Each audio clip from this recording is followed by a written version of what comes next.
L'agriculture biologique nous invite à réfléchir à notre alimentation.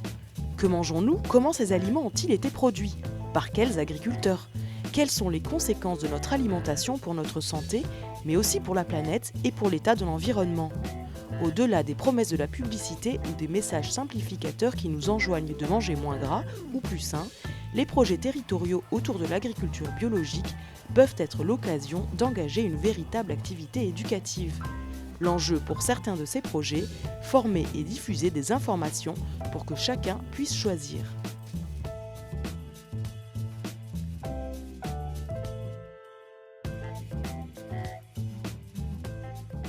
En Vendée, un groupement d'agriculteurs bio associé à une plateforme de préparation et de livraison approvisionne les cantines scolaires de la région.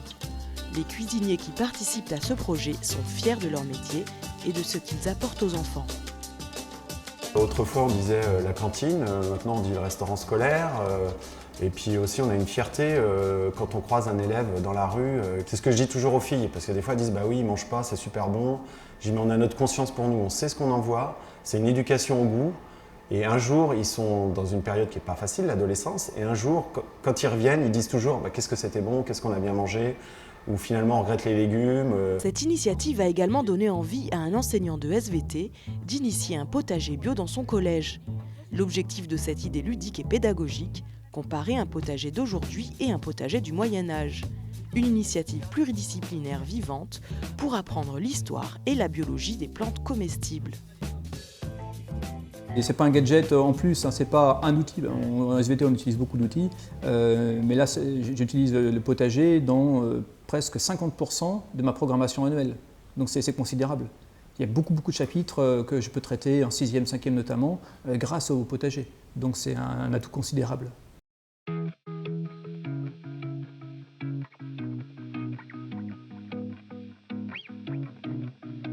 Grâce à la dynamique autour de l'agriculture biologique initiée à Correns, une mielerie pédagogique a vu le jour au cœur du premier village bio de France. Ici, on accueille des scolaires venus de toute la région. Je suis un solitaire mais qui aime un peu les gens, hein. Donc du coup ça me plaît puisque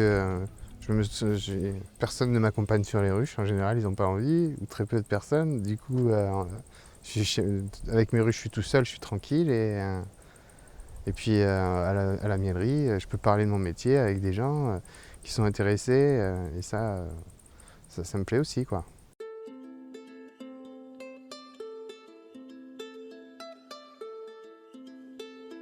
L'objectif du défi famille et alimentation positive, c'est d'augmenter son alimentation en bio de 20%, sans pour autant augmenter son budget alimentaire.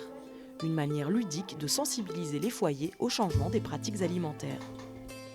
Ça nous permet de prendre conscience de beaucoup d'erreurs qu'on a fait de par notre éducation et de par les habitudes alimentaires qu'entraîne la société de consommation actuelle. Et c'est vraiment positif par rapport à ça. En fait, les gens, quand ils arrivent dans le projet, ils ont envie de changer. Ils ont envie d'avoir un changement de comportement alimentaire. Et au début, on se dit, bon, ça va être un petit changement. Et en fait, il y a des trucs de fous qui se produisent, des changements de lieu d'appro.